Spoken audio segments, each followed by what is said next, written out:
fruits that could knock out an elephant. Yet the woman ate them as a regular meal. Not only that, she even force-fed them to her 4 stepchildren. The whole village thought she had gone mad. But to their surprise, the mother and children were all unharmed. It was all because of an accident.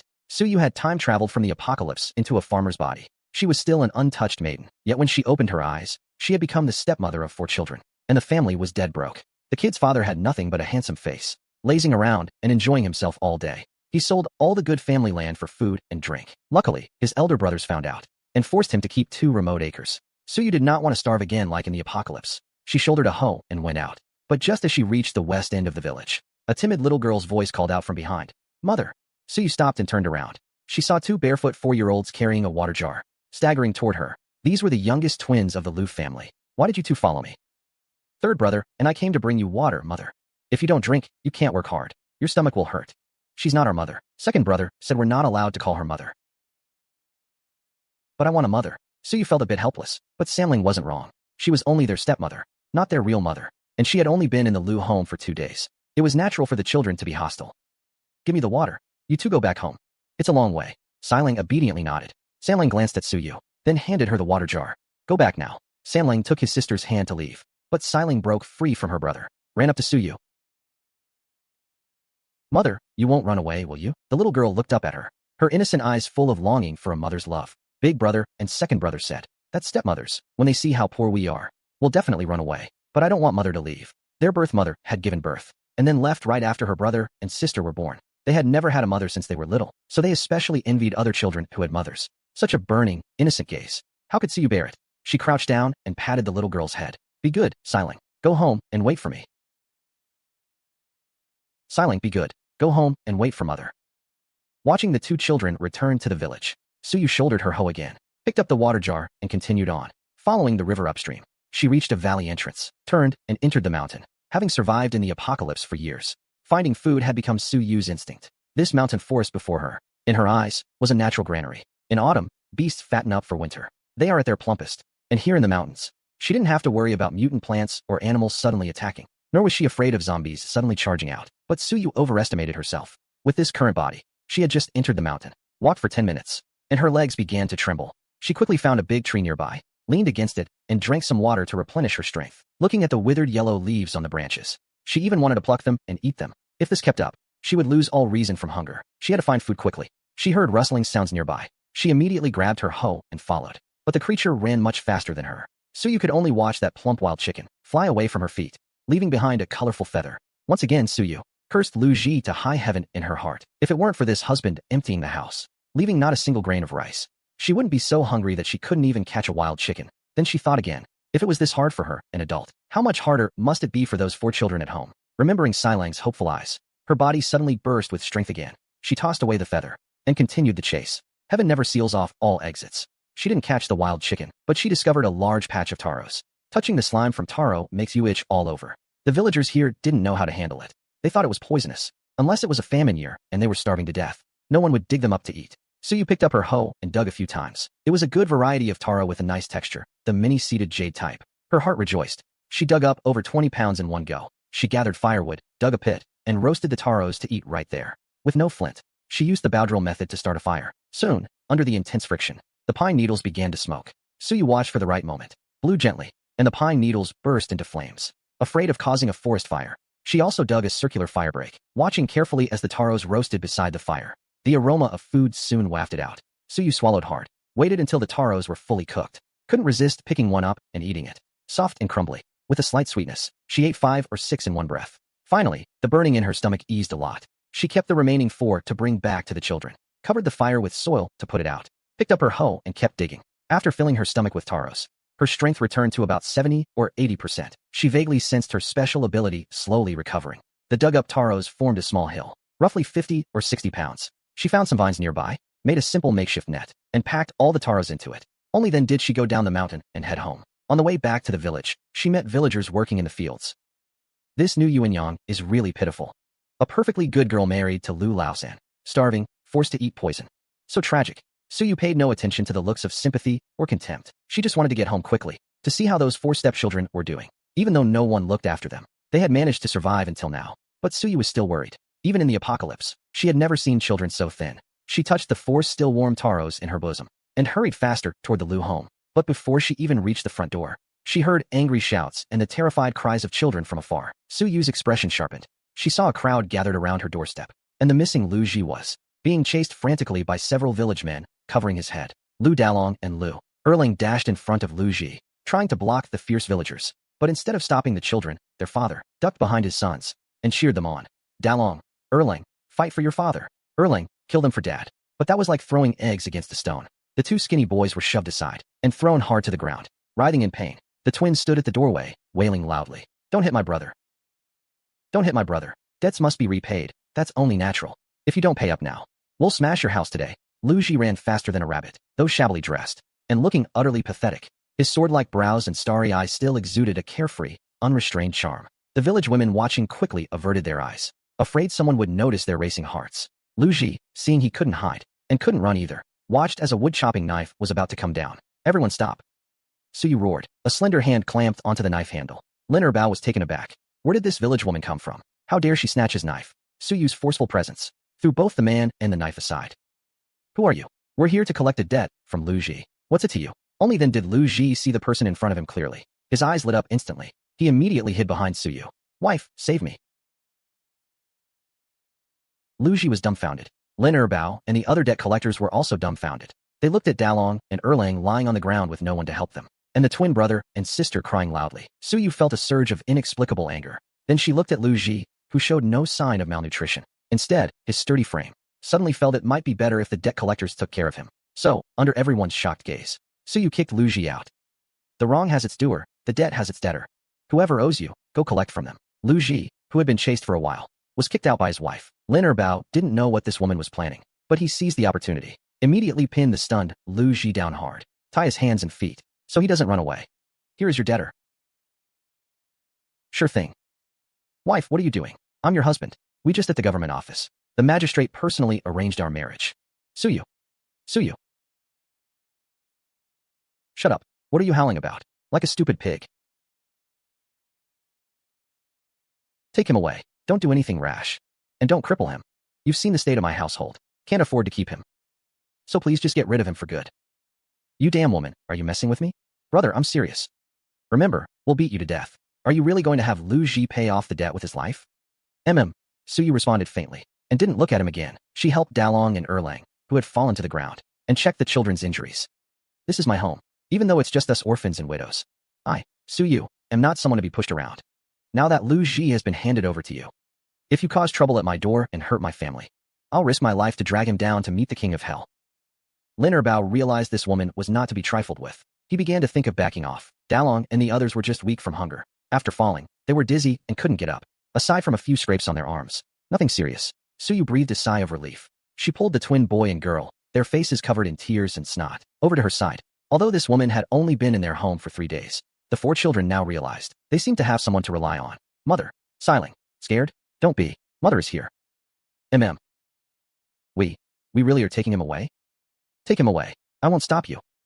Everyone was instantly silenced. Lin Erbao recalled how Su Yu had thrown him off earlier. He was still a bit wary, and didn't want to get a reputation for bullying women and children. Fine, you 2 lovebirds can just put on a show here. I'll be damned if I don't see who ends up crying. Lu Ji was carried off like that, but after a few steps, he turned back to see Su Yu's expression, only to find Su Yu completely unmoved. They say a night of marriage brings 100 nights of grace. How could this couple have no affection left at all? And none of the 4 Lu children came to stop it. You just wanted to scare my dad. You didn't really want Lin Erbao to kill him, right? No. I'm serious. The 4 Lu siblings looked at each other in bewilderment. Then the 3 brothers shouted, "Father," and dashed after him like the wind. But they were too weak. After just 2 steps, their legs were weak from exhaustion, dizzy and seeing stars. Soon they slunk back dejectedly. They watched Su Yu's busy back, hesitating. Coming afterwards was Old Man Lu, who had rushed back from the fields. Father and his 3 sons. They didn't see Lu Ji, only saw Dalong and the other 3 siblings standing in the yard, trembling with fear. Old Man Lu had a bad feeling.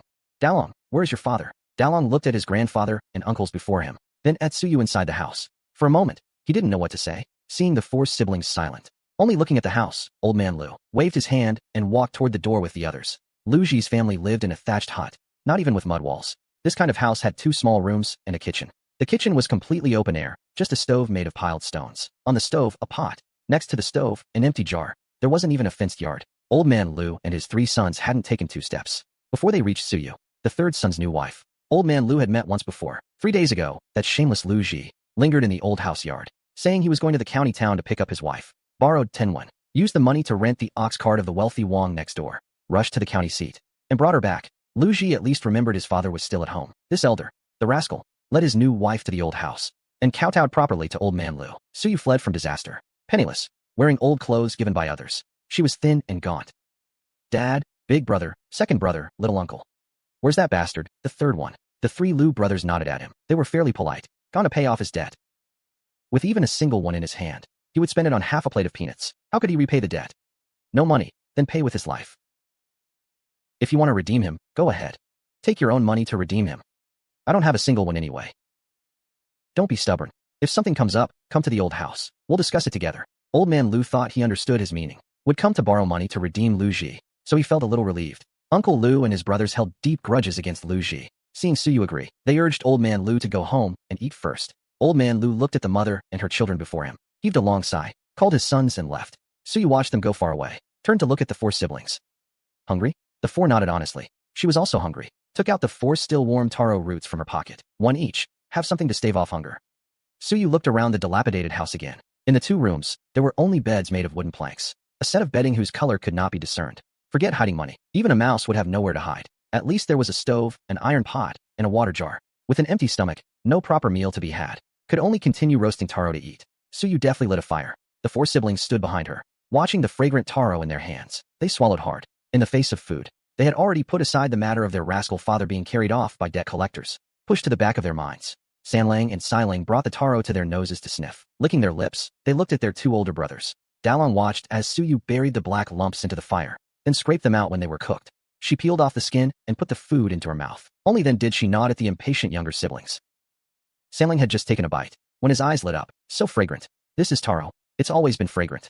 Suyu's voice suddenly rang out. The 4 siblings, all chewing taro with big mouths, froze simultaneously. Erling's expression shifted slightly. He had heard the villagers say taro was poisonous. Eating it could give you a strange disease. Your whole body would itch unbearably. People would scratch until their skin festered, leading to death. Suyu had just seen them cautiously observing her actions. Only then did she understand the kid's confusion. She let out a light laugh and put all the taro in her hand into her mouth. Raw taro sap will make your skin itch. Just rinse it off with water. Cooked taro doesn't have that problem. Eat up, don't worry. With that, she buried more raw taro in the ashes to keep roasting and pulled out the already roasted ones, piling them by the fire. Where's the bucket? I'll go get some water. When I get back, we'll clean the house. This dirty house right now. Suyu couldn't stand it for even one night. Dalong finished the taro in his hands in 2 bites, went inside and brought out a heavy wooden bucket, then told Erlang to watch the house, and set off with Suyu to fetch water. Suyu carried the bucket, following Dalong. The 2 walked toward the village in silence. There was a well in the village. The well water was clear, cold, and sweet. All the villagers fetched water here. It was exactly the time the villagers were having lunch. There weren't many people by the well. Dalong skillfully tied the rope to the bucket handle, lowered it into the well, and shook it a few times. The bucket tipped over into the water. Soon he drew a full bucket of water. The boy looked a bit strained. There was no winch or lever by the well, just a bare well. Suyu stepped forward and took the rope. With a little effort, she lifted the bucket up. Dalong looked at her in surprise, lifting the heavy bucket of water. A glimmer of light shone through his numb expression. She filled 2 clay jars that had been emptied that morning, washed another wooden bucket, and lowered it into the well. Imitating Dalong's actions just now, she drew a full bucket of water. Suyu carried the bucket in one hand, and a clay jar in the other. The remaining one, a large bucket, she hugged in her arms. Perhaps it was the first time they could bring so much water home. The usually mature boy, a naive, slight smile appeared on his face, before they even reached the doorstep. Mother. Haha, slow down. Siling fell down, then got up by herself, wiped her dirty little hand across her face, giggled foolishly, not feeling any pain. Being sensible, she wanted to help carry the bucket. Suyu saw she wasn't injured, and silently breathed a sigh of relief. She didn't let her carry it, told her not to run, and to follow her slowly. But the little one never stopped talking the whole way. Every few steps, she asked if she was tired. Suyu had to patiently answer every question. Erlang and Sanlang had already wiped the empty water vat clean. The 3 brothers were weak. Usually they only used buckets to fetch water. This water vat hadn't been used for a long time. Suyu poured all the water into the vat. It only filled a third. 2 more trips were needed to fill it. The house is too dirty. Erlang, Sanlang, you 2 get the broom and sweep the floor. Dalong and I will keep fetching water. Oh, and boil a pot of hot water. Later we'll all wash up. Ah, what about the fields? Others are almost done planting wheat. Our family hasn't even started yet. In Dalong's eyes, nothing else mattered. Farming was the priority. The weather these 2 days is perfect. If we miss the season, the wheat won't grow well. Of course, Suyu knew farming was important. But right now the family didn't even have wheat seeds. What would they plant? Farming isn't urgent. First, let's clean the room where we'll sleep tonight. With that, she filled the iron pot on the stove with water, then picked up the empty bucket and walked toward the village with Dalong. Siling saw second brother and third brother still standing there dumbfounded. So she took the broom herself and started cleaning the house with great effort. Lu Erling couldn't understand this stepmother's thinking. Why bother cleaning everything, second brother? If we don't behave, will our stepmother hit us? The two brothers exchanged a glance. Remembering the fierce sight of Su Yu catching the knife with one hand, they both shivered. Immediately they boiled water, swept the floor, and wiped the table. By the time Su Yu had filled the water vat, the floor of the house had already been swept clean by the three siblings. The low table with a broken leg in the main room had also been wiped spotless. Only the cobwebs up high remained, because they couldn't reach due to their height. Su Yu inspected everything and was fairly satisfied. Just then, the water in the pot came to a boil. She fished out a heavy old wooden basin from under the bed, mixed in the hot water, and washed all four children clean. There was still some water left in the vat. Su Yu also did so. She took some hot water into the house and wiped herself down. After wiping herself, taking advantage of the sun, she picked up a hatchet, went to the mountain and cut a few branches, made a simple clothesline rack, took out the matted bedding and aired it in the sun to get rid of the musty smell and dampness. All afternoon, Su Yu never stopped. She was busy all around the house. After hanging the bedding, she took out the straw from the bed and put it in the sun at the doorstep. After finishing these, she went inside to sweep the cobwebs. As she scraped the wall, mud came down in clumps. The wall visibly became thinner. The quality of this house. Forget a heavy snow. Even a big rainstorm could wash it away. What kind of life did you live before? Is this fit for humans? How could a decent life end up like this? It's simply unbelievable. Upon hearing this, the Lu siblings' faces turned red. They lowered their heads in shame. Because Lu Ji, their father, never took charge, and the kids didn't know how to take care of themselves. The village children wouldn't play with them, disgusted by how dirty and smelly they were. Even if they hadn't done anything, just walked a little closer to others, they would still get scolded. She was a bit confused. I didn't yell at them, did I? What's wrong? Do you know where there's dry straw? What do you need straw for? Su Yu pointed at their bare feet, and at her own worn-out straw sandals that could fall apart any moment. Dalong understood. Erling, Samling, and Siling's eyes lit up. Was stepmother going to make them straw sandals? Su Yu followed Dalong and Erling, sneakily, came to the rice field that old man Lu had just harvested. Is it okay to just take them? Dalong didn't answer, but from his practiced speed, it was clear he often did this.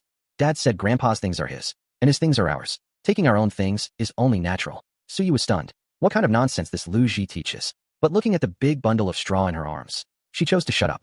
The three of them each carried a big bunch of straw. In no time, they disappeared into the fields. Lu Ji's house was remote. When they got near the house, the three finally slowed down. Erling caught his breath. He quickened his pace to catch up. Su Yu, are you going to make us shoes? You even know how to weave straw sandals? That's a skill only the old folks in the village have. Su Yu suddenly stopped. The two brothers behind her quickly stopped too. What's wrong? She tucked the straw under one arm, freed one hand, and lightly slapped each of them on the head. What's with all this, you? So disrespectful. You should call me Auntie. Both were dumbfounded. They let out a sigh of relief. Aunt, that's more like it. Help me tear off the outer crispy layer. Keep only the strongest middle part. Oh, the two brothers responded. They placed the straw under the eaves. They are all obedient children. Su Yu felt quietly satisfied. Actually, making them call her mother. Not to mention they weren't willing. She herself felt awkward. The title, Aunt, is just fine. Staying at home. Sanlang and Silang heard the commotion and came out. Su Yu stopped the siblings. Told them to just call her Aunt from now on. Sanlang was a bit stunned. Wasn't it supposed to be mother? Silly, calling her Aunt is fine. We still have our own mother. Who wants to call a stranger mother? Sanlang and Silang call her Aunt. Aunt. Go help me check on the drying straw. Don't let the wind blow them away. Sanlang, tasked with the job, smiled shyly, nodded, joyfully picked up a small stick to use as a rod, stood guard by the straw pile. Watch carefully. I want mother. I want mother. I want mother. The younger sister is too little. Can't reason with her. Su Yu sighed softly, waved her hand, signaling the troubled boy to go tear the straw. She gently coaxed the little pendant on her thigh. You can call me mother too. Or aunt. Call me whatever you want. Be good, okay? Siling is such a good baby. Gave her a small handful of straw as a toy. Sit nicely, don't run around. After settling the little one, Su Yu led the two older ones to start weaving straw sandals. She used a machete to sharpen a few branches as a stand, twisted all the straw into thin strands of rope. Only then could she weave them into sandals on the stand. Dalong and Erlang had little strength. The ropes they twisted were loose. All they could help with was the straw. The rest of the pre-processing work was all done by Su Yu herself. The entire afternoon, Su Yu was twisting ropes. The palms of her hands were nearly smoking from friction. She finally finished twisting all the straw brought in today. The sun dipped. Roll up the ropes and put them in the house for now. Move the fluffy bedding and straw back inside. Remade 2 beds. Removed half the bedboards in the master bedroom, leaving only a single bed. The space immediately became larger. Placed the low table used as a dining table in the middle of the room. This side became a multi-purpose activity area. The 4 children slept separately in the small room. Bring the bed boards removed from the main room over. Widen the bed. That way the 4 children won't be cramped sleeping together. The freshly made bed gave off a scent of straw and sunshine. Siling climbed onto the bed and rolled around. Mother, it's so warm. For dinner, Suyu made boiled taro. There are still many taros in the mountain. If she dug them all up, they should last a month. In the short term, she didn't have to worry about starving, but the current temperature wouldn't allow storage. She would dig them up when needed. At night, Suyu started weaving straw sandals by torchlight. The twin brother and sister yawned repeatedly. She told them to go to sleep, but they refused. They stared eagerly at the sandals in her hands, waiting to wear new shoes. Suyu was both sympathetic and helpless. The villagers here had no nightlife at all. To save on lighting costs, they went to bed when it got dark. Luji's home was also remote. At night, the howls of wild animals occasionally came from the mountains. Under this atmosphere, Dalong and Erling finally remembered their father, who was carried away. After some hesitation, they finally couldn't help but speak up. But just then, Suyu finished the first pair of straw sandals. In order of age, this pair goes to Dalong first, she said. Picked up the straw rope and continued weaving the second pair. She was also very tired that day. After weaving one more pair for herself, she was ready to rest. Dalong swallowed the question that was on the tip of his tongue. But seeing the tightly woven sandals, the boy took them in his hands with surprise and delight. Under the envious gazes of his younger siblings, he placed them by his feet to measure the size. Just right. Erlang and the other 2 were also envious, but they knew they all would get some, so they waited patiently. Unfortunately, tonight Suyu only made 2 pairs. The 3 siblings had to go back to the room regretfully to sleep. Looking forward to tomorrow. The next day, Suyu put on the new straw sandals, ate 2 taros, then shouldered a hoe and went out. Quickly dug up 2 baskets of taros and came back. The current goal was to get her body stronger as soon as possible. The wild beasts in the mountains. Once she recovered her health and gathered the equipment, then she would fight them. The children at home had already made breakfast. They waited for her to come back before eating. This surprised Suyu. Perhaps because the food was brought back by her, they assumed she had the right to distribute it. The mother and children happily finished eating 8 jin of taros. During that time, Siling would occasionally act cute and ask to be fed. After breakfast, under the expectant looks of the 3 children, Suyu picked up the straw rope again, started weaving straw sandals, spent the whole day finishing 3 pairs of small sandals, and also made 1 extra pair of adult size. The children carefully washed their feet, put on the new sandals, walked around the yard. With satisfied expressions, they looked at Suyu. In this stepmother's eyes, unconsciously had more closeness. Erlang looked at the extra pair of sandals. Aunt, can I take these sandals to the village to sell? Can they be sold? Erlang wasn't sure either, but he wanted to try. Even if they couldn't sell for money, being able to exchange them for some vegetables for the family would be good. Suyu didn't expect this kid to have such a business sense, so she nodded in agreement. The 4 siblings carefully carried that pair of sandals, walked toward the busiest well in the village. The water vat at home was empty again. Suyu picked up the bucket, locked the door, and followed the 4 children to fetch a bucket of water while she was at it. She didn't have high hopes for selling the sandals, but she wasn't content to just watch from the shadows. Yet she didn't expect that after Erlang's hawking, people actually gathered to look at the sandals. After some bargaining, they traded for a bunch of greens and a loofah. The 4 siblings were overjoyed, hurriedly took the vegetables they got, ran to Suyu to show off their achievement. Suyu smiled and gave them a thumbs up. Watching the back of the woman who traded for the sandals, a thought came to her mind. Maybe she could make more pairs of straw sandals and trade them with the villagers for daily necessities. Oil, salt, soy sauce, vinegar, tea, pots, bowls, ladles, basins. Luji's family was so poor they couldn't even gather 5 complete sets of bowls and chopsticks. They only had 1 water bucket. The water vat was ridiculously small. She had to fetch water 4 or 5 times a day to have enough. It was a huge waste of time. First, set a small goal. Trade for a wooden bucket and a carrying pole. Suyu clasped her hands behind her back. Spoke seriously. Dalong and Erlang are full of energy. Let's first go borrow some straw from your grandfather's field. We'll repay him the cost after we earn money. What do you think? The 2 brothers exchanged a look. Without any hesitation, they turned and ran toward Old Man Lu's field. The family of 5 had a clear division of labor. Dalong and Erlang were in charge of transporting raw materials. Sanlang and Silang were in charge of pre-processing. Suyu was in charge of twisting straw ropes. In less than a full day, a large roll of straw rope was piled up in front of the house. It could make at least 10 pairs of straw sandals. All the straw in Auntie's field has been moved. Suyu looked at the large coil of straw rope beside her, then at the pile of straw stacked inside the house. She nodded, relieved them of their carrying task, and transferred them to the rope twisting instruction group. We need to have the straw sandals ready by tomorrow morning. Meanwhile, at the old Lu family residence, Old Man Lu held a bowl of bitter tea, sitting on the doorstep, peering toward the east end of the village. Soon 2 figures came running from that direction. Grandpa, someone stole all the straw from our field. Who stole it? Some lowlife. It was Dalong and Erlang from 3rd uncle's family. Someone saw them carrying loads back and forth. Oh, then it's nothing. Grandpa, you promised to make me a new straw bed today. I'm so mad. I'm going to get our straw back right now. Uncle and nephew rolled up their sleeves and headed toward the village. You 2 stop right there. You 2 stop right there. Only when Old Man Lu got angry and shouted again, did the 2 turn around, faces full of grievance and annoyance. Your mother has dinner ready. Eat first. Did you leave it on purpose for them to steal? At first he was just suspicious. Usually, after the rice is cut, we bring it back to dry, afraid that the villagers with sticky fingers would steal it. But Dad insisted on leaving 1 acre, saying we were busy, and would harvest the wheat there later. Seeing that the old man didn't refute, Lu Fei's anger flared up, both hurt and mad. Jinbao, the straw at home isn't enough for the bed. The straw under Jinbao's bed has all been gnawed away by rats. Winter is coming. How can he sleep on that bed? If you don't care about me, fine. But Jinbao is your eldest grandson. As his grandfather, don't you feel for him? Brat, is that how you talk to your father? It's my land. I'll do whatever I want with it. What business is it of yours to yap? Dad, why are you so biased? What's so good about third brother anyway? What's good about him? Nothing. He's good for nothing. I wish I'd never had that wretched son. And you, if you talk back to me again, I'll teach this unfilial brat a lesson. With that, he raised his tea bowl to hit Lu Fei. Luckily, family members came and separated them, and Lu Fei escaped. 7th Zhang quickly signaled her youngest son to go inside, while she patted old man Lu on the back. The straw in the field. He had already guessed. Winter was coming. And third brother's house had only that newly arrived stepmother who knew nothing. If they didn't leave them some straw, how would they survive the winter? But Zhang Shi was also angry inside. It's been 2 days since third brother got into trouble, and he hasn't come by once. Could he really be hoping third brother dies out there and never comes back? Old man Lu was startled. No, that can't be. The couple exchanged a glance, feeling a bad premonition. At the dinner table, Zhang Shi was preoccupied. She put down her bowl and ordered her eldest grandson. Jinbao, go to your third aunt's house and see what they're doing. Come back and tell me. When Lu Jinbao crept over stealthily, Suyu was in the kitchen preparing dinner. She lit a fire and set up the pot to cook a loofah and green soup. She hadn't cooked in 10 years. In the apocalypse, everyone ate dry rations, only boiling water occasionally for instant noodles. So Suyu's cooking skills were basically non-existent. But at the sight of that pot of watery soup, the 4 siblings gulped. Even without salt, they ate it with gusto. A steaming bowl of vegetable soup, together with boiled taro, made Sanlang's little face look completely content. Big brother, if only we could have vegetable soup and taro every day. Eat up, don't think too much. No ambition, you're satisfied with just a bowl of soup. Not me, I'm going to eat white rice with fatty meat one day. That's not bad, judging by the living standard of the villagers in Lu village. White rice and fatty meat were already top tier. Even a family like Old Man Lu's might not have white rice and 2 slices of fatty meat. Even during festivals, after the meal, Suyu called the 2 older boys to help her twist straw rope.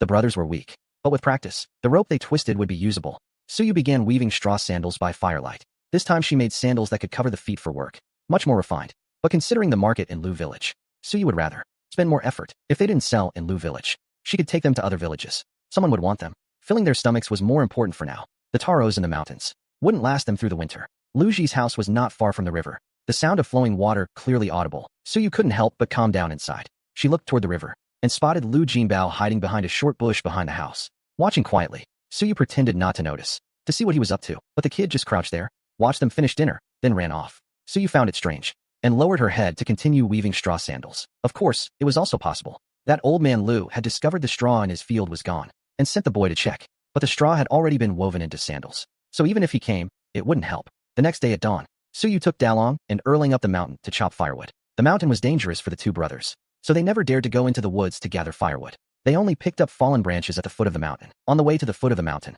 Suyu asked curiously, "How did you get through winters in previous years?" "There's a charcoal seller in the village. He makes charcoal.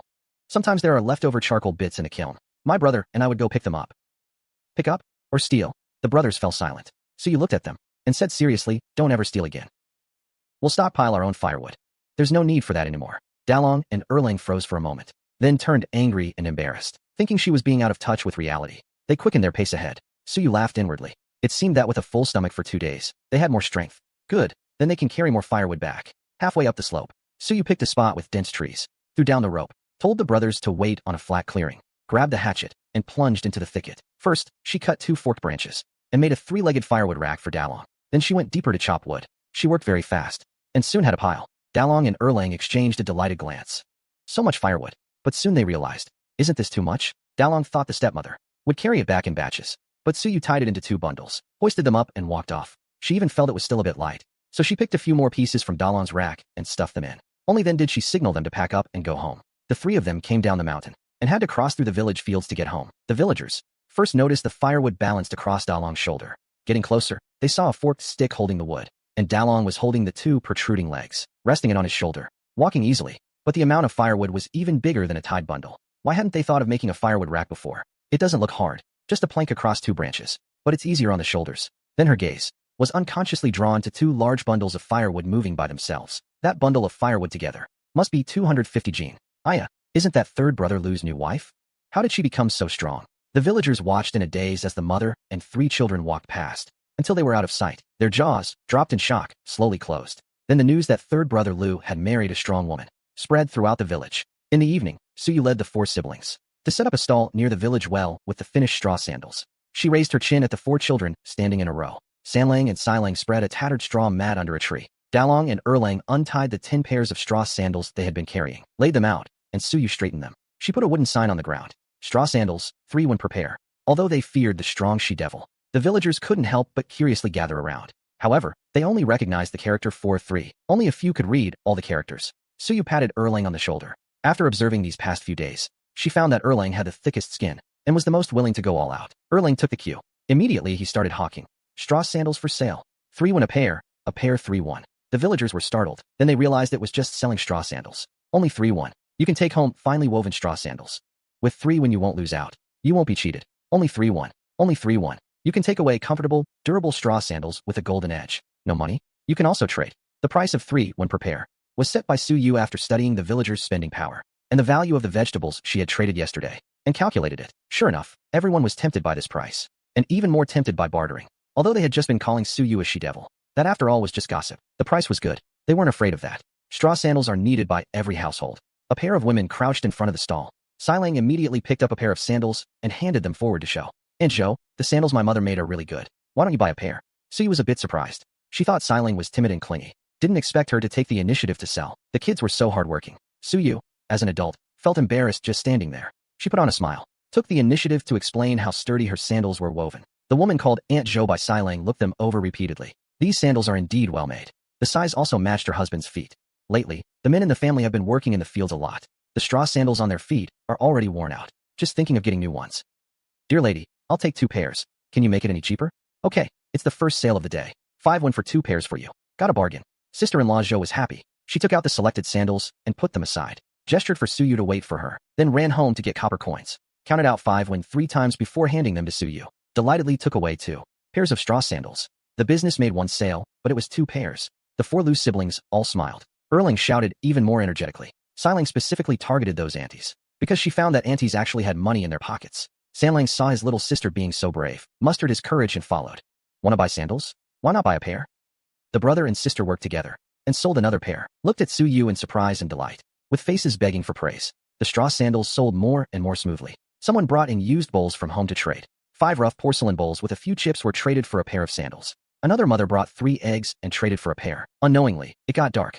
Every family went home to eat. In the end, only Suyu and the 5 children remained. Excitedly, they counted today's earnings under the tree. One evening, 6 pairs of straw sandals sold. Got 11 copper coins, 5 rough porcelain bowls, and 3 eggs. 1 egg can be sold for 1 won. Save up more. Wait until market day. Take them to town to sell. That's several won too. Suyu counted out 6 copper coins, preparing to buy some oil and salt. Told the 4 siblings to wait where they were. She herself hurried toward the peddler's house. Peddler Lu's house was easy to find. Because a stall was set up at the door, it could be seen at a glance. Arriving closer, she saw their neatly stacked high stone courtyard walls. Suyu deeply envied them, but she firmly believed her own family would soon have one too. "Who is it?" "Someone to buy something. I want to buy some oil and salt." The door creaked open. Peddler Lu's wife looked doubtfully at the door. This slender-figured, clear-featured woman. "You are." "I'm from Lu Ji's place, at the far end of the village." "My name is Suyu. Just arrived in the village." "Sister-in-law, you may not have seen me before." "Yunyang, who is it?" Peddler Lu also came over. He had seen Suyu once, recognized at a glance that she was from third brother Lu's family.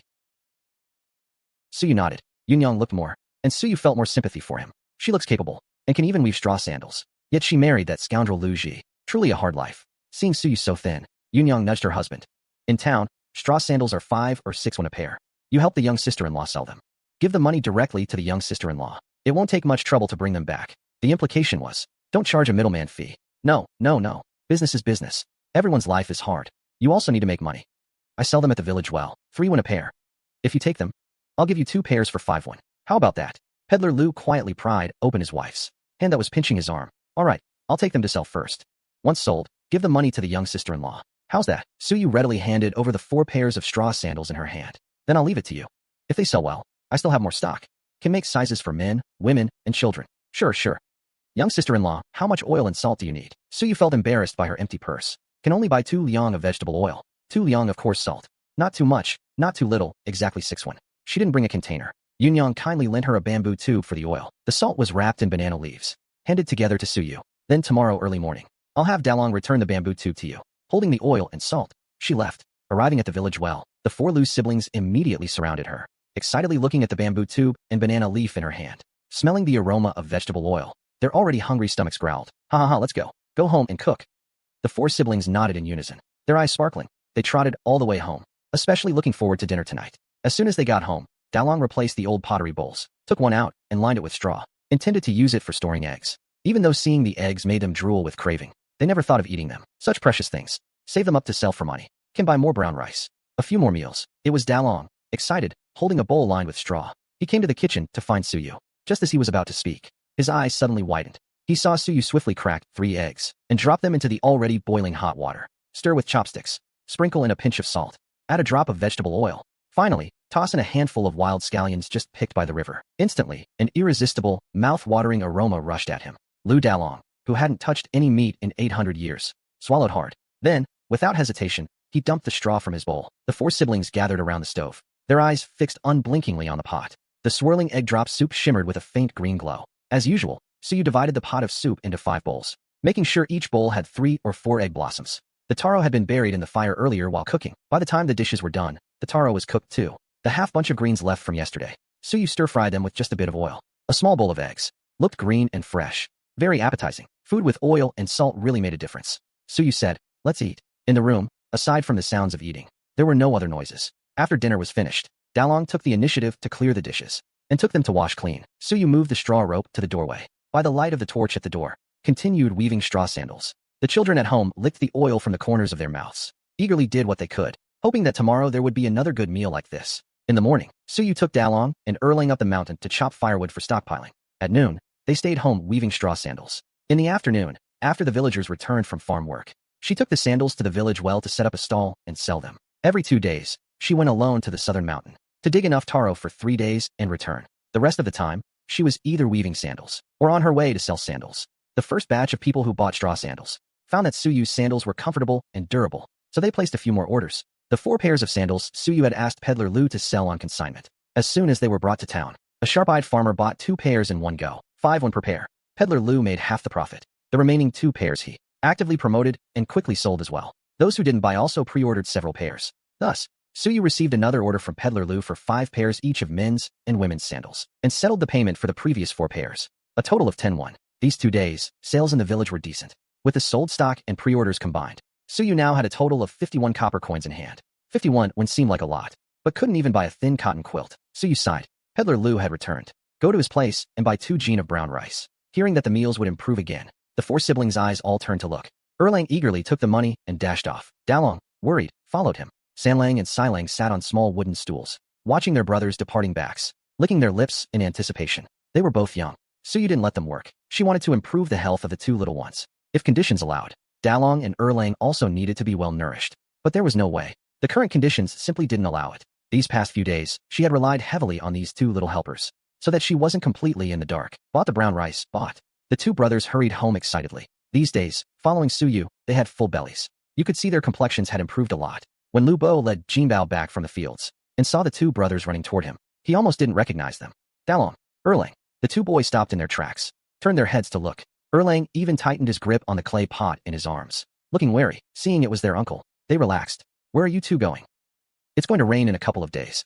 Are the wheat seeds at home finished planting? The 2 boys said nothing, glanced at him, turned, and ran off. Uncle Lu Bo sighed helplessly. He wanted to discipline these 2 poor nephews, but seeing the brothers' silent demeanor, felt like he was wasting his kindness on them. He was quite annoyed. Forget it, let them be. Even their own father doesn't care about them. Dad, we don't have to go to the fields tomorrow, right? No need. We've finished planting. After all this hard work, we can finally catch our breath. Lu Jinbao was overjoyed. Finally no more field work. The 2 returned home famished. The women had just finished preparing the meal. From another field, Old Man Lu and Lu Zhong, Lu Fei came in right after. The whole family picked up their bowls and started eating. Suddenly, the courtyard door was knocked. Seeing who it was, everyone was full of surprise. Suyu stood at the door, calling out greetings. The 2 brothers were forced to greet each person in turn. Zhang Shi probed, 3rd brother's wife. Have you eaten? Yes, we have. The words just fell, when a sigh of relief was heard. Good, she's not here to freeload a meal. Everyone, keep eating. Don't mind me. I need to discuss something with father and mother. I'll leave after I speak. The old couple's hearts stirred with excitement. Third brother's wife has finally come to borrow money to redeem him, but outwardly, they pretended to be puzzled. Motioning for the family to continue eating, called Su-yu and her 3 children into the main hall. But unexpectedly, Su-yu's first words. I've come to buy wheat seeds from you. The old couple was stunned. Not going to say third? Su-yu certainly noticed the rapidly changing emotions in the old couple's eyes. But so what? Lu Ji, by now, he should already be beaten half to death. Having survived the apocalypse for so long, Su-yu also had her own way of survival. Anything or anyone that threatened her own safety, she would eliminate in advance. Given her current situation, Lu Ji being gone was the optimal solution. So Su-yu pretended not to sense the old couple's emotions. 2 gene of wheat seeds. Name your price. Just now, as soon as Dalong and Erling got home, they told her about running into Uncle Lu Bo. Su-yu thought it over. She might as well plant those 2 mu of land. If she didn't plant, she'd get nothing. Planted. Perhaps after surviving this winter, they might still harvest some grain. You haven't started planting wheat yet? No telling when the rain will come. Before, the household was in that state. I've only just recovered a bit these past few days. I was thinking of planting those 2 mu. Next year, at least there'd be some yield.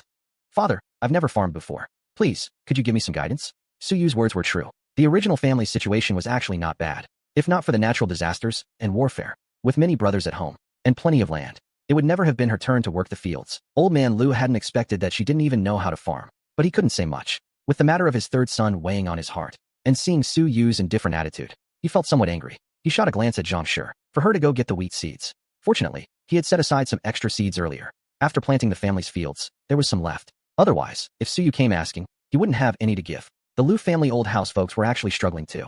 Their clothes were patched over patches. They ate nothing but brown rice. This old house just had a few more rooms than Su-yu's place. Just one more wall to build. The father and sons worked from the start of the year to the end. And even then, they could barely feed the 9 mouths in this household. Not to mention that good-for-nothing Lu Ji, whatever little money they saved, was basically spent on cleaning up his mess. Zhang Shi handed Su-yu the jar of wheat seeds, carefully instructing her on how to plant the fields. Su-yu noted all the details, confidently thinking it wouldn't be hard. I'll give it a try tomorrow. I should be able to figure it out.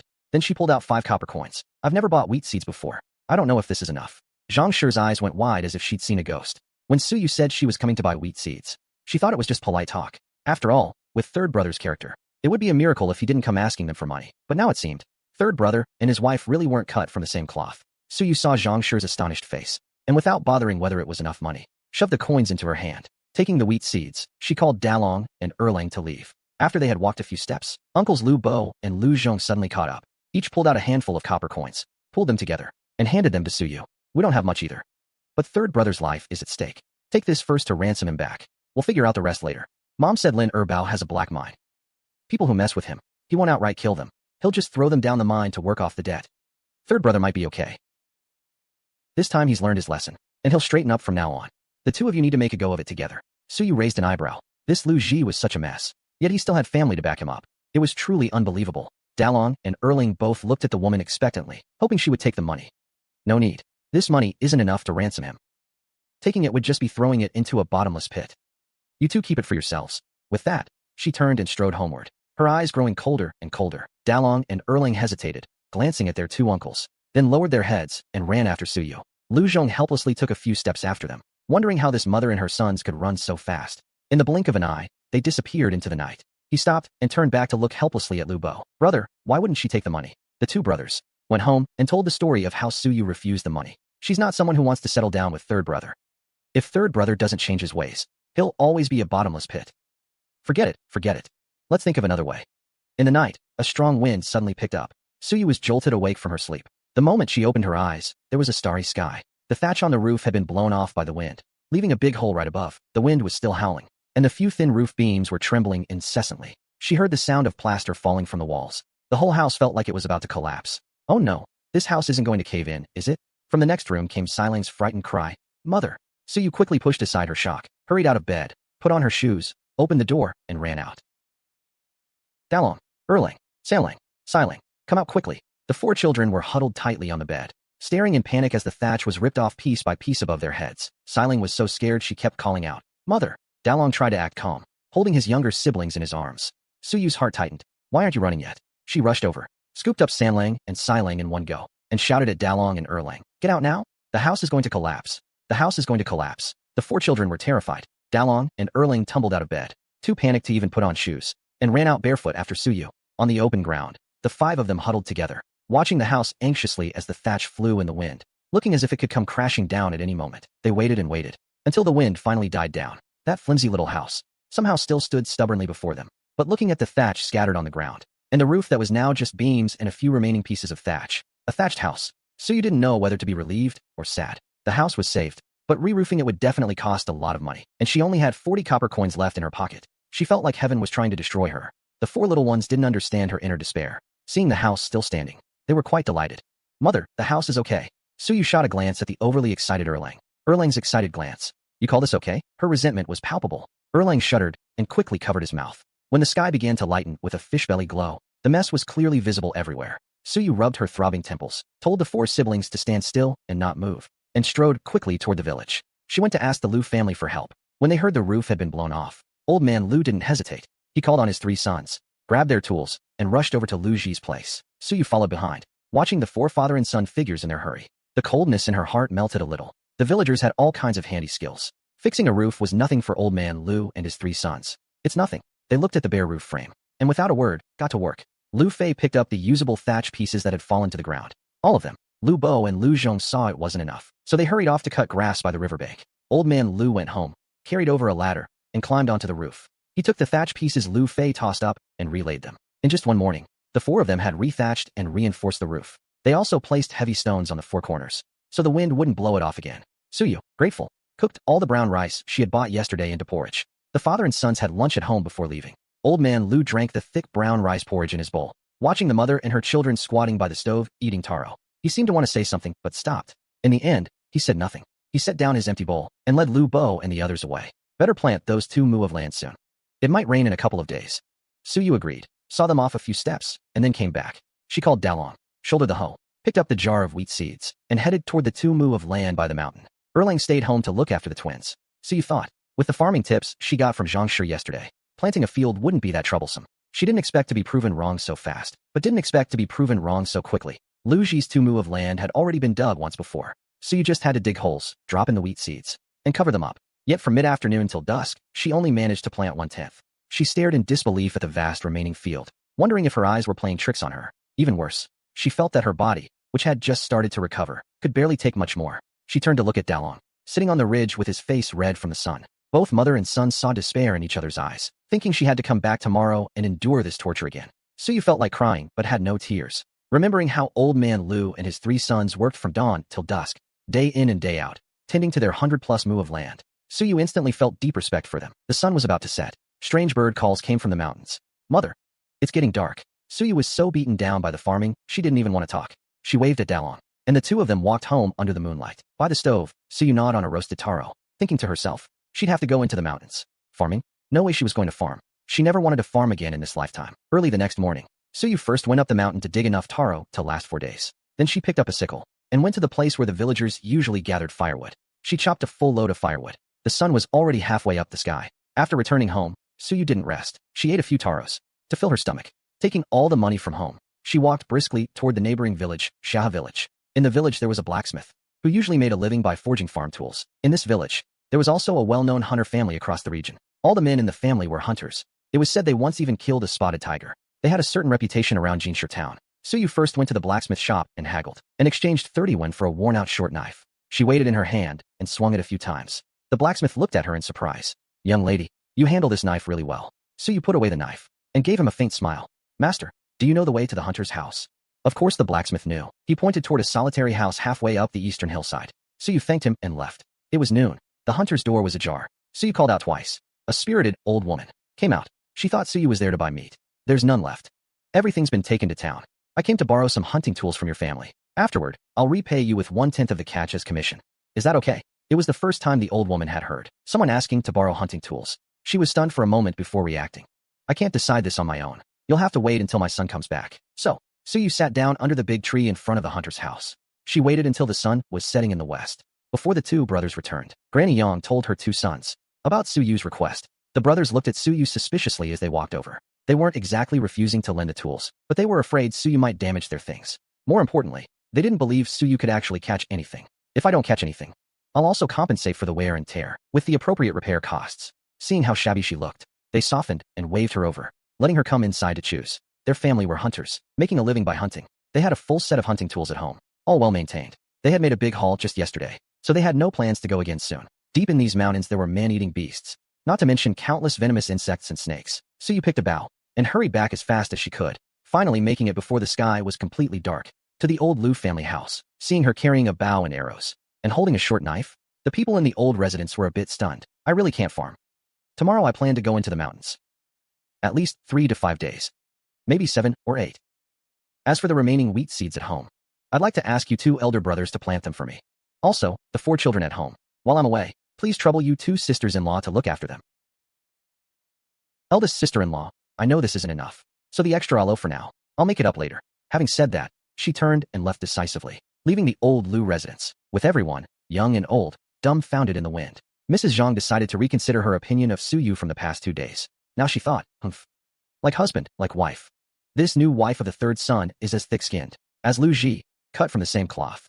Suyu got up before dawn. She boiled a full pot of water, filled a bamboo tube with it, and boiled 10 taros. She tucked a fire striker into her pocket, carried the bow and arrows on her back, and rewrapped the short knife handle with cloth strips. Everything was ready. With the first light of dawn appearing on the horizon, she headed toward the layered mountain ranges in the north. As soon as she left, the side door quietly opened. Dalong and Erlang led their younger siblings. Their stepmother had told them last night that she would go hunting in the mountains, and told them to take good care of themselves at home. When she came back, they'd have meat to eat. They were happy, but also worried that the woman might be in danger. On the other side, Suyu had already entered the outer reaches of the North Mountain. Once in the mountains, she felt like a fish in water, the environment similar to the mutated jungle of the apocalypse. This quickly put her into hunter mode. Birds and small animals in the forest kept scurrying past her from time to time. Suyu took down her bow, knocked an arrow, and shot it into the sky with a whoosh. She heard a bird's shrill cry, and then a gray shadow fell from between the bushes, fluttering and crashing down. Suyu pushed aside the waist-high wild grass in front of her, and hurried toward where it fell. A gray bird with an arrow in its wing was struggling in the fallen leaves, crying pitifully. I still need to work on my aim. Suyu pulled out the arrow with some regret, picked up the plump gray bird that could no longer fly, tied its wings with a rope, and hung it at her waist. She continued onward. As she walked, she used every animal and bird she encountered to regain her familiar feel. By the time evening came, her body was already covered with various half-dead small animals. There were pheasants, wild birds, small squirrels, and a nest of rabbits. That nest of rabbits was a real surprise. She had been chasing a squirrel up a tree, when unexpectedly, a rabbit head suddenly appeared on a small mound ahead. Suyu took one look, and thought, how could she let prey that came to her get away? With lightning speed, she found several rabbit holes nearby, sealed them with stones, leaving only one exit. She burned a handful of damp fallen leaves, and smoked them out with thick smoke. All 7 rabbits from the nest ran out. She caught them alive. Each rabbit was quite large. You could tell they were a family. 2 big ones were plump, and the 5 little ones were also well-grown. Their gray fur was glossy and shiny. Suyu didn't like eating rabbit meat, but she loved rabbit fur. Made into clothes, gloves, or scarves, they'd be so warm in winter. Because she was carrying this nest of rabbits, the woman had to stop at a nearby sheltered hollow. The taros she had brought were all eaten, and the water was only a third left. A thin trickle of water seeped from the rocky cliff of the hollow. Suyu used a common stick from the forest, and dug a small pit. After a while, the water collected, and formed a small puddle. The sky was completely dark. She built a fire, killed the bird that had already struggled itself into exhaustion, and roasted it. Her physical exertion today was great. One bird was far from enough to replenish her energy. Suyu also roasted the pheasant. The roasted meat was coated with a layer of fat. Each bite was fragrant and juicy. Having had no meat for a long time, she wolfed it down. Before long, she had devoured the bird and the pheasant clean. After eating, she added a few pieces of wood to the fire, and then Suyu rested. She needed to conserve her strength. The temperature difference between day and night in the mountains was large. The woman could only cover herself with fallen leaves, which kept her warm, and also hid her, so she wouldn't be discovered by large predators out hunting. In the middle of the night, a light rain began to fall. The fire was put out. A cold wind blew over her. Suyu shivered from the chill, snapped awake instantly. Beasts don't like to come out in the rain. The woman left in the rain, continuing to search for a place. Finally, as the sky began to lighten, she found a natural cave hidden among the weeds. Her clothes were completely soaked. Suyu was both tired and sleepy, but didn't dare rest. She gathered some broken branches that weren't too wet, and built a fire in the cave. With the fire, the rapidly dropping temperature inside her body finally began to warm up. Only then did Suyu have a moment to observe her surroundings. It was a naturally formed cave. The space inside wasn't large, but the height was decent, and there was no animal dung inside, which meant it wasn't the den of some animal. It was simply a perfect base. The woman immediately decided she would stay here for the next few days. One morning, Suyu cleaned all 7 rabbits thoroughly. The peeled skins were in excellent condition. She treated them simply with plant ash. After roasting all the meat together, she could just reheat it whenever she wanted to eat. By noon, the rain had completely stopped. Suyu concealed the cave entrance, grabbed her weapon, and set out to find a water source. Along the way, Suyu noticed many traces of animals passing by, mostly wolves and monkeys. There was at least 1 monkey troop and 1 wolf pack nearby. Suyu avoided them all the way. On the road to the water source, she shot 2 arrows. She caught a yellow marten and a roe deer. After yesterday's practice, her arrow aim was now very accurate. She deliberately left them alive, not hitting any vital spots. There's no shortage of branches in the forest, so you cut a thick branch, tied the 2 catches to it, and carried them to the water source. It was a small pond naturally formed in a depression at the mountain peak. The water was shallow and clear, and surprisingly, there were fish in it. Even stranger, the fish here didn't even try to dodge. She caught them one after another with ease. In no time, Suyu had caught 6 fish, each weighing 2 or 3 jin. She strung them all together with grass rope and hung them on the other end of the pole. She also filled a bamboo tube with water. At dusk, the mountain beasts are most active.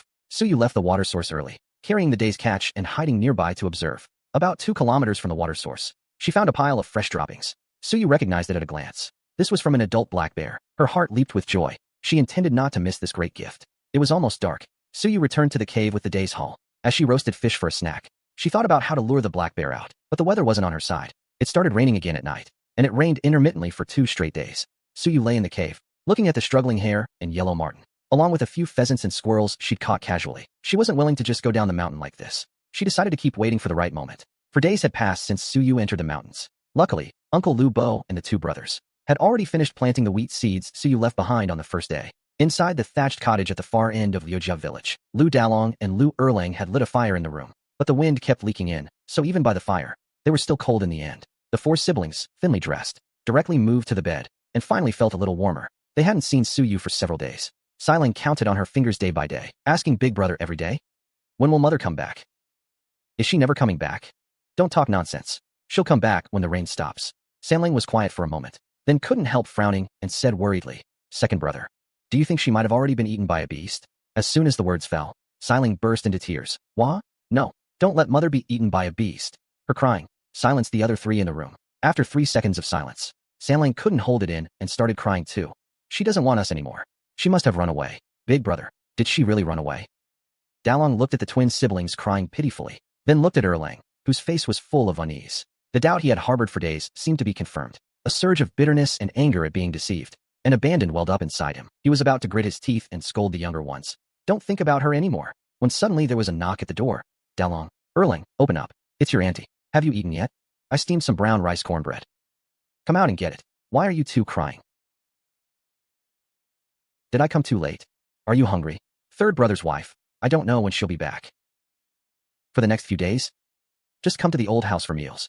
Before she left, she gave me coppers to buy grain and told me to look after the 4 of you and your meals. Dalong looked up in shock. "She left you money? She didn't just sneak away and abandon us." He Deseo nodded, seeing the 2 little ones munching on the cornbread and forgetting to cry. She muttered under her breath, annoyed, "Your stepmother is just like your father, thicker skinned than the rammed earth under the city wall. She left just a few coppers to feed the 4 of you. I don't know how much I'll have to chip in. It's been 4 days already. No telling how much longer before she comes back. The deep mountains aren't so easy to go into. A weak woman like her, if she stopped mid-sentence, only to find 4 children staring at her wide-eyed, looking like wild animals ready to bite her. If she dared say a single bad word about their stepmother." He Deseo quickly shut her mouth. She sighed, shoved the remaining 2 cornbreads in the basket to Dalong and Erling, and reminded them again to come to the old house for meals morning and evening. "I don't have time to bring them to you every day. There's plenty of work at home." Then she muttered another quiet remark. "Quite protective, aren't they?" She then hurried off with the empty basket. As soon as he Deseo left, the 4 siblings, who had been so worried moments before, immediately put on smiles. Biting into the still warm brown rice cornbread, they realized their stepmother hadn't abandoned them. She had even asked Danny to take care of them. "Big brother, she'll definitely catch some game and come back," said Erlang, looking at the clearing sky, a deep, boundless blue that filled the heart with infinite hope. He said with certainty, "She's so strong. She definitely can." Dalong raised his eyes toward the rolling northern mountains, the corners of his mouth lifting. "Eat up. After eating, boil some water. Wipe your faces. You're so dirty." Xiling finished eating first, and then obediently sat on the doorstep, waiting for her brothers to boil the water, so she could wash her face first. Mother loves clean, well-behaved babies. Xiling listens to Mother. "I'll be a clean, good baby." After cleaning themselves up, Dalong and Erling silently picked up brooms and began sweeping the house. Suyu, perched in a tree, couldn't help sneezing hard. The sneeze made the knife in her hand shake, almost causing her to be swiped off by the standing black bear's paw. Luckily, her combat instincts honed in the apocalypse were still there. The moment the bear paw came swinging, her body instinctively dodged. But just because of that dodge, the black bear, which she had been keeping pinned under the tree, suddenly jumped and scrambled up the tree. 1 person and 1 bear stood on a single branch, less than 2 meters apart. They looked at each other. Suyu didn't hesitate for a second. She took her sword and drew her bow, swiftly released an arrow. Unsurprisingly, it hit the black bear, but it wasn't very powerful. It only scratched its fur. Instead, it made the bear even more furious. Roaring, it lunged straight at Suyu. As the black bear pounced, Suyu had already switched to a sharp short knife and turned sideways. She bent her knees and raised the blade, using 90% of her strength. Aiming at the only pale spot on the bear, its belly, she struck with a fierce blow. Roars shook half the mountain range. A miserable roar sounded. The black bear, still filled with murderous rage a moment ago, fell to the ground in an instant. A dull thud echoed. Suyu, holding the blood-stained knife in one hand, used her full body weight to stab the bear as it writhed in pain on the ground. After a short, mournful cry, the black bear breathed its last in defeat. Suyu pulled the knife out of the bear she was kneeling on. She casually raised a hand to wipe the warm bear blood off her face, looking down at the dead bear beneath her. A wild grin spread across her face. With this, the winter should be much easier to get through. After dragging the black bear back to the cave, the sky had completely darkened. The bear weighed about 700 caddies, so you couldn't carry it easily. So she made a simple stretcher from branches and dragged it back. The next morning at first light, the woman loaded the bear and other game all onto the drag sled. She set off down the mountain. She didn't take the same path she came from. Instead, she went around the mountain range, heading straight toward the county town of Kaiyang. The Sacred Kingdom had no curfew, but the city gates closed at the end of the hour. No entry or exit allowed. Suyu dragged the heavy game, hurrying as fast as she could. She finally entered Kaiyang County just before the gates closed. An entry fee was required to enter the city, one per person. Suyu, at the city gate, sold one wild pheasant that weighed a bit over 4 caddies, exchanged for 81. She paid the fee and was allowed to enter the city. The guards at the gates saw her dragging the black bear on the sled. Their expressions went from disbelief to wide-eyed shock. In less than the time it takes to burn an incense stick, someone had hunted a black bear, and the news that it was coming into the city to be sold reached the ears of the managers of 2 city restaurants. Is it true? Absolutely true. Manager, I've never seen such a huge black bear in my life. Its head is bigger than 2 of mine. You'd better go quickly. If you're late, the restaurant across the street will buy it. At that time, Suyu was eating at a wonton stall near the city gate. She ordered 5 bowls of pork wontons at once. One bowl cost 40 copper coins. She placed them on the vendor's cutting board and sat down calmly at the only square table. She lifted the bowl and ate one mouthful after another, devouring the food heartily. The vendor's speed in cooking the wontons couldn't keep up with her eating pace. After finishing 3 bowls in a row, the 4th was still in the pot. The vendor wiped the sweat off his forehead. He apologized. Please wait a moment, guest. It's cooking, it's cooking. When Manager Fan arrived, Suyu had just finished the 5th bowl of wontons. She was about 80% full, a look of satisfaction on her face, since she time-traveled until now. This was her first proper meal. Miss? Did you hunt this black bear? Manager Fan asked in surprise. Hearing someone inquire about the bear, Suyu stood up, holding her knife. It's mine. Do you want it? Take the whole thing. I can give you a discount. Manager Fan looked Suyu over once, then looked at the black bear again. He couldn't help asking, did you carry all this down the mountain alone? These catches are still fresh. I killed this black bear yesterday evening. The weather isn't hot, so it's in good condition. Then how much do you want for this black bear, miss? How much will you offer? He had just entered the city and was drawn by the wonton stall. He hadn't had time to find out the going prices for such game. Manager Fan thought for a moment, then tentatively held up a number, 80 taels. Suyu immediately did the math in her head. According to the highest standard of living in Lu family village, a family of 5 spends about 20 taels a year. 80 taels would be 4 years of good food and comfort. That's about right. Bear meat isn't particularly valuable, only a bit more expensive than pork. It can sell for 50 or 61 per caddy. This black bear weighs 700 caddies, taking a middle figure. The meat alone should fetch about 40 taels. The main value is the bear skin and the bear gall, and the bear paws. 40 taels is not bad. All right, deal. 80 taels. Suyu even kindly threw in a wild pheasant as a bonus. Do you want me to deliver it for you? Seeing the manager and the waiter at a loss with the bear carcass, Suyu placed her knife and bow on the sled, then lifted the entire sled up. She tilted her chin at Manager Fan, motioning for him to lead the way. Watching the heavy bear glide past him, Manager Fan was so shocked his jaw nearly dropped. Manager Fan was at a loss for words. Suyu called from ahead. Let's go. I'm still waiting to get paid. With a dull thud, Suyu pulled the bear off the sled and placed it on the banana leaves the restaurant kitchen had laid out. Many restaurant guests also gathered curiously, standing at the kitchen door to see the black bear. Such a huge beast. Some people only see it once in their lifetime. While Suyu was moving the bear, her hands got blood on them. Manager Fan quickly told the waiter to scoop a basin of hot water for her to wash. By the time Suyu finished washing, the head chef and 2 apprentices were discussing whether to call the butcher from the east side of the city to help slaughter it. Even butchering a pig is a skilled job, let alone a bear. Suyu was about to go to the main hall to settle the bill, but when she heard the voices from the kitchen, she leaned in and asked, I can butcher the bear. I can skin and bone it too. I don't want any pay. Just give me a late-night meal and a place to sleep for the night. The head chef was tempted. He immediately sent an apprentice to ask Manager Fan if it was okay. The apprentice ran off and came back quickly. Manager Fan, who was in the main hall putting up the bear special sign, followed him over. Miss, how about this? My restaurant will take all your game. Once I'm done here, I'll settle the whole amount with you. As for the butchering work, we'll pay you the proper fee. Go ahead and start. We have plenty of empty guest rooms here. I'll reserve one for you. Stay here tonight. By now, Manager Fan was certain that Suyu was an extraordinary person. Suyu thanked him generously. She asked the apprentice for an apron, then went into the kitchen to choose her tools. The head chef had a full set of knives, various shapes and sizes. Suyu picked a small, sharp one, and began to work. Her movements were very swift. In the time it takes to burn 2 incense sticks, Suyu had fully removed the bearskin. The 2 apprentices watched her with admiration in their eyes. If their master hadn't been present, they would have knelt down and asked to apprentice themselves to her. Take the bearskin out and hang it on the pole in the backyard first. The manager will find someone to process it later. Suyu switched to a pointed knife and began to separate the bones and paws, as well as the more precious parts like the bear gallbladder. Meanwhile, in the front hall, Manager Fan was busy promoting. In the front hall, Shopkeeper Fan made a big promotional spiel. Already people came wanting to taste the hot bear paw. Suyu chopped the meat, while the head chef fired up the wok and took charge. The whole restaurant was brightly lit, bustling with frantic activity. It didn't stop until late at night when the place closed. The head chef cooked a big pot of mixed stew for everyone. A bowl of noodles per person, 1 big steamed bun, to eat with the soup and vegetables. It was incredibly delicious. After the meal, Suyu was given a regular single room. There was still some hot water in the kitchen. When he asked to bathe, 2 apprentices helped carry the hot water over. Suyu stood by the tub and looked at his reflection, startled by the disheveled female ghost in the water.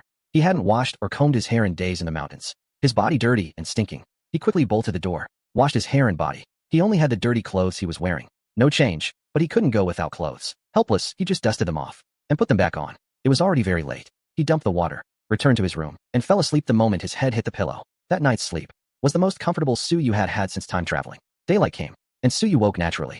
He washed up quickly, grabbed his bow, arrows, and short knife, and went to the main hall. Manager Fan saw him come out and hurried over to pay him. All the game he had brought in sold for a total of 85 taels and 310 won. Manager Fan gave him 4 20-tael silver coins, plus 5 taels in silver scraps, and 310 copper coins, all packed into a cloth bag and handed to him. When he took the money pouch, it felt heavy, a big lump. Suyu now had some idea what the phrase "a waist full of 10,000 strings" felt like. After leaving the restaurant, Suyu walked all around Kaiyang County, buying everything they were short of. 400 jin of fine rice, 100 jin of refined flour, another 50 jin of soybeans, 50 jin of millet, 600 jin of grain in total. Enough for him and the 4 children to eat for 4 months and get through the winter comfortably. After buying the grain, Suyu went to the cloth shop and bought 3 10 jin cotton quilts, 3 thin blankets, and 3 palm fiber mattresses. He also bought 5 jin of cotton, 1 bolt of the cheapest white cotton cloth, 1 bolt of blue cotton cloth, and 1 bolt of red coarse cloth. He kept the red one for making new clothes for New Year's. The store also sold ready-made clothes, secondhand, probably pawned items from the pawn shop.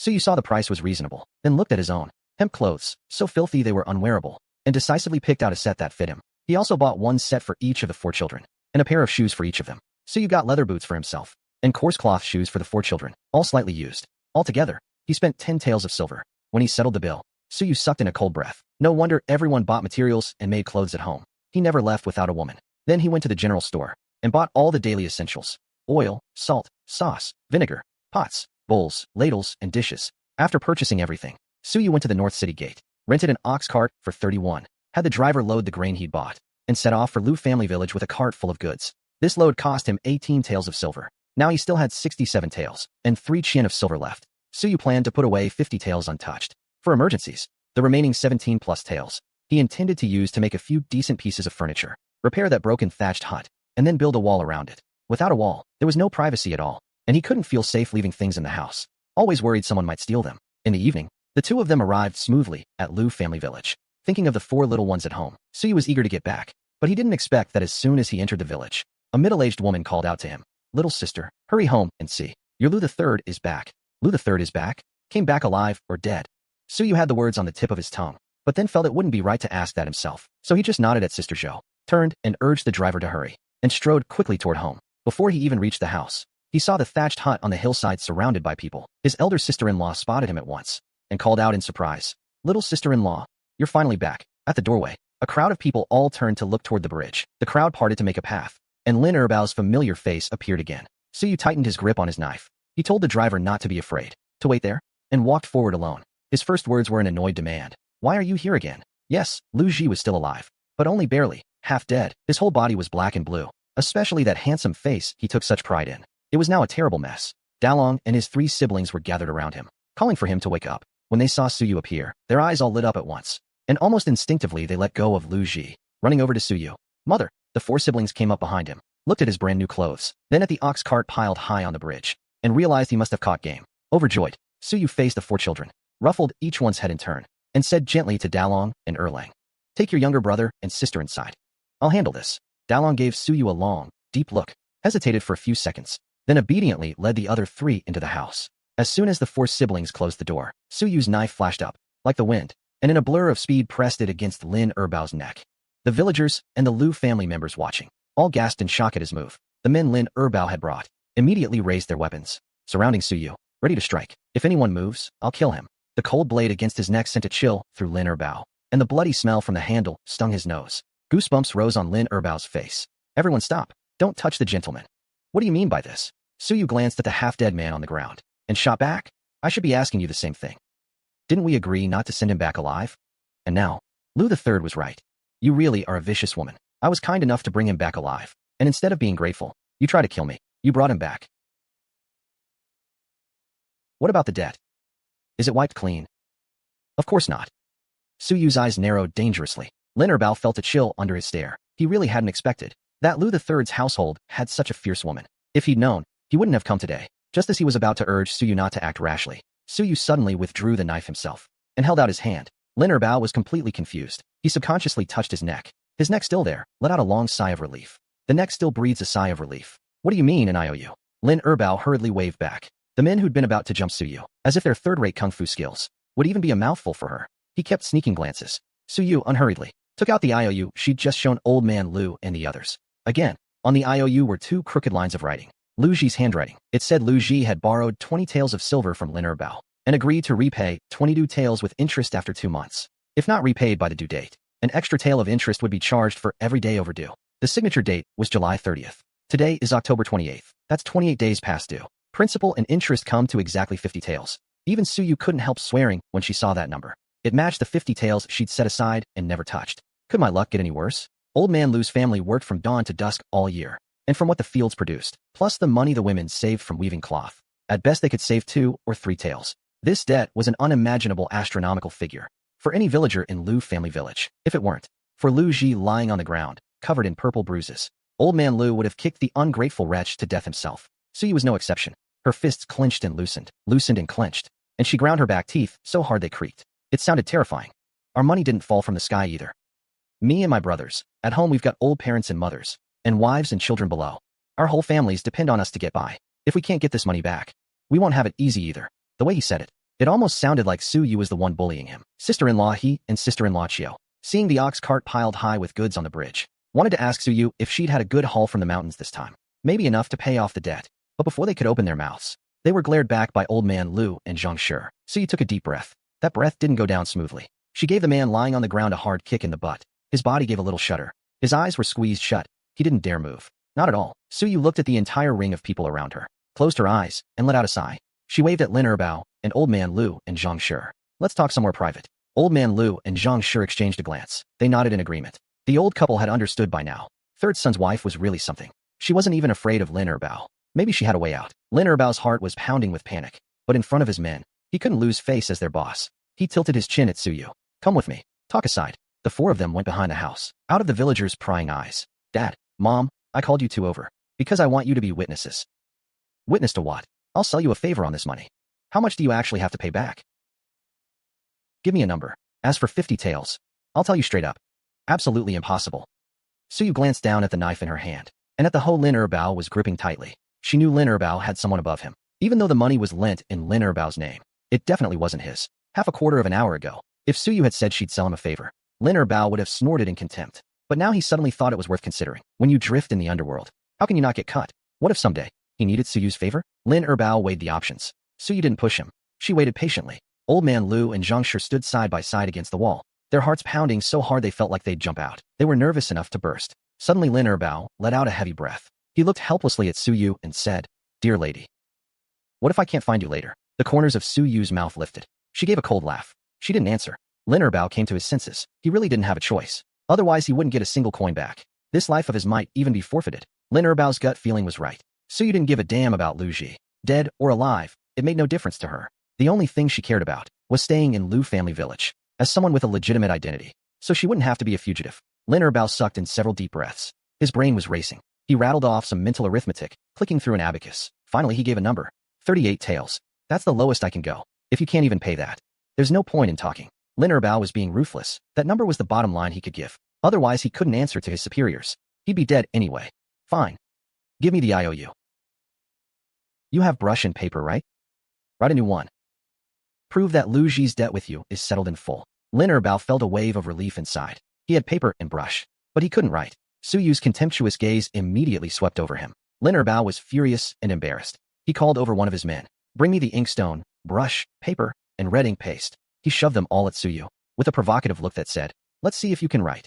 To his surprise, she actually could. There was a stump for chopping firewood nearby. Su Yu wrote on it with swift strokes. The settlement statement. In 2 copies. Under each, she put the names, Lin Erbao and Lu Ji. Since she and Lu Ji were lawfully married, she could sign and seal on his behalf. But after Lin Erbao signed, Su Yu didn't pick up the brush. Instead, she turned to the 2 elderly people beside her. Dad, Mom, there's something you have to promise me first. Before I sign and seal this document. You say it. I can help Lu Ji repay this money. But from now on, his life belongs to me. From now on, in this home of mine and Lu Ji's, I make the decisions. You 2 have to be on my side. You cannot oppose any decision I make. Otherwise, I won't sign. Let that bastard Lu Ji die out there. Ah, third son's wife.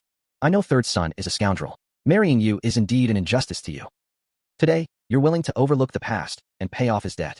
Father knows you're a good person. From now on, you're in charge of this household. If after this, third son still doesn't change his ways and keeps acting up, even if you beat him to death, your mother and I will never blame you. Fine. With your and mother's guarantee, I can rest assured. Hello everyone. Welcome back to my channel. Today, I want to take a moment to talk with you about what happens behind the scenes before a video is uploaded here. Before anything else, I want to thank everyone who spends time watching my content. Every comment and every like means a lot to me. Please comment movie number 386 if you are still watching. A simple comment like that gives me a lot of motivation to continue. To make a complete video, I need to combine story writing, AI image creation, video generation, voice work, music, sound effects, and editing. Each part takes time and affects the final quality. At the beginning, I build the basic concept. I decide whether the story will be about cultivation, a system ability, rebirth, revenge, urban fantasy, or another exciting theme. I also decide what makes the main character different from everyone else. ChatGPT is useful because it helps me move faster from a rough idea to a complete draft. Still, I always adjust the script to make sure it sounds suitable for the video and for my audience. Sometimes the most difficult part is not creating a big plot, but making the story clear and smooth enough for viewers to understand without getting lost.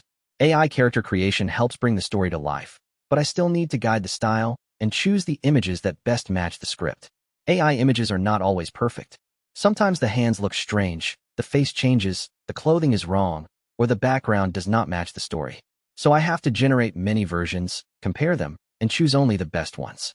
I try to make every video feel easy to understand, even when the story has fantasy powers, systems, or complicated world building. Then I create the video scenes from the images. I add motion, zooms, pans, effects, and atmosphere to make the story feel more cinematic and dynamic. Voice creation is also very important. If the voice does not match the scene, the story will lose emotion. I check the tone, timing, and feeling carefully. During editing, I check every scene carefully. Sometimes a short moment only lasts a few seconds, but I may need to adjust it many times to make it feel right. Even if the final video looks smooth, the work behind it can take a lot of time. I often spend from 1 to several days to make sure the result is good enough. Every bit of support helps me continue making content and improving the quality of the channel. This is only a general overview. Later, I will go deeper into each step and explain how I actually do it. That is the basic process behind my videos. Thank you for watching, and do not forget to comment movie number 386 if you are still here. See you in the next video. Hello everyone. Thank you for coming back to the channel. This time, I want to show you a little of the work that happens before the final video is finished. Your support is very important to me because every video takes time, patience, and a lot of small adjustments. To let me know you are watching until now, leave the comment movie number 449. Your comment really helps support the channel. To make a complete video, I need to combine story writing, AI image creation, video generation, voice work, music, sound effects, and editing. Each part takes time and affects the final quality. Before I write anything, I need a direction. I think about the genre, the main character's goal, the danger they will face, and the emotion I want the audience to feel. A strong idea is important because it becomes the foundation for the entire video. When the idea is ready, I use ChatGPT as a creative assistant. It helps me turn a simple concept into a more complete story. It can suggest plot points, character backgrounds, narration, and dialogue, but I still have to edit the final script myself. The script is very important because it controls the feeling of the whole video. A good script needs a strong opening, clear development, exciting conflict, and moments that make viewers want to keep watching. Sometimes I have to rewrite a section many times before it feels right.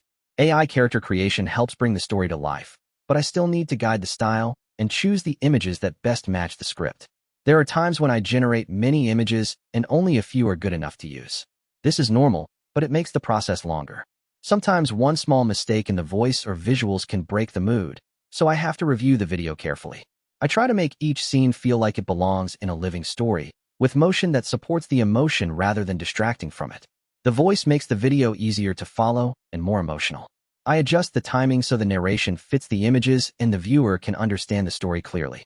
During editing, I check every scene carefully. Sometimes a short moment only lasts a few seconds, but I may need to adjust it many times to make it feel right. A complete video is not finished quickly.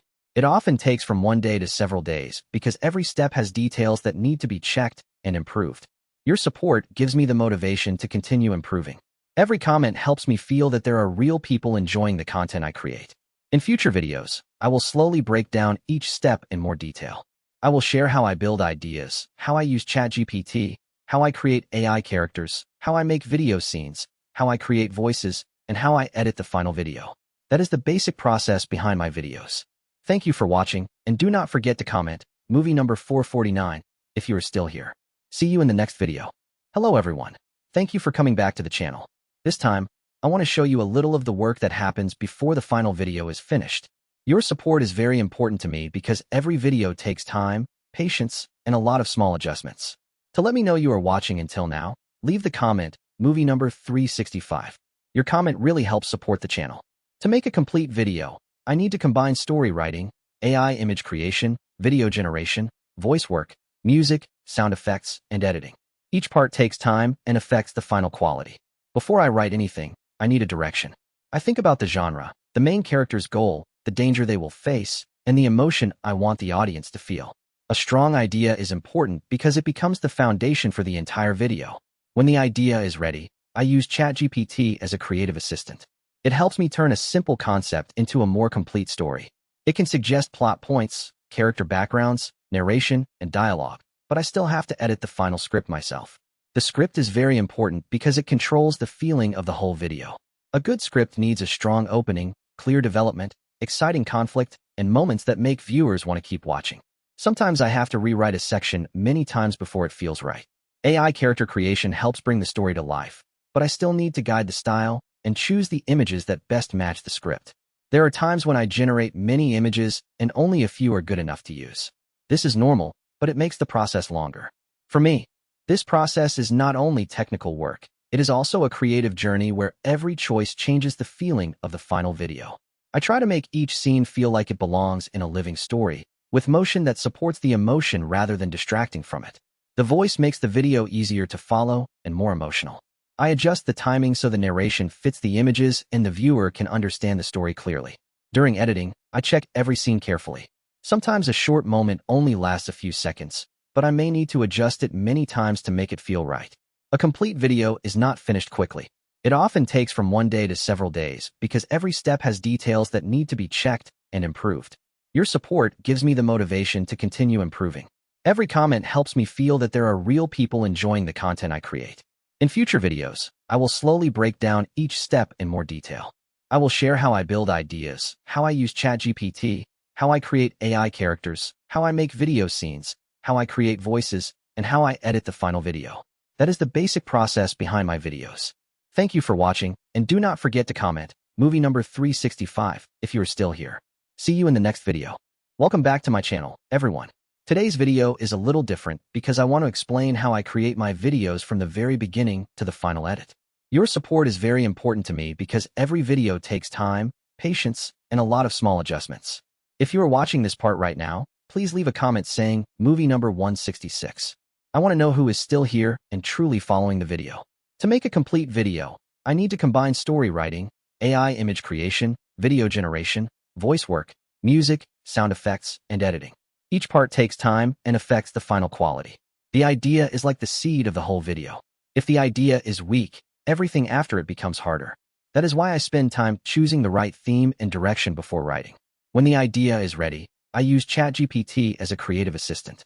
It helps me turn a simple concept into a more complete story.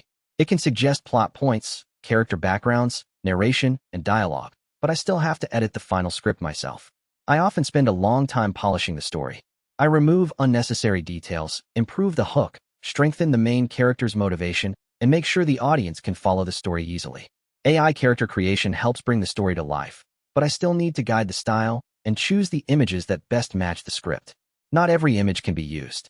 Some images have broken details, wrong expressions, or poses that do not match the emotion. I usually need several attempts before finding the right visual. For me, this process is not only technical work, it is also a creative journey where every choice changes the feeling of the final video. I try to make each scene feel like it belongs in a living story, with motion that supports the emotion rather than distracting from it. Then I create and add the voices. The narration and character voices need to match the mood of each scene. An action scene needs energy, an emotional scene needs a softer tone, and a mysterious scene needs a slower and deeper feeling. During editing, I check every scene carefully. Sometimes a short moment only lasts a few seconds, but I may need to adjust it many times to make it feel right. Some videos are easier, while others require much more time because the story is longer or the visuals are more difficult to create. Your support gives me the motivation to continue improving. Every comment helps me feel that there are real people enjoying the content I create.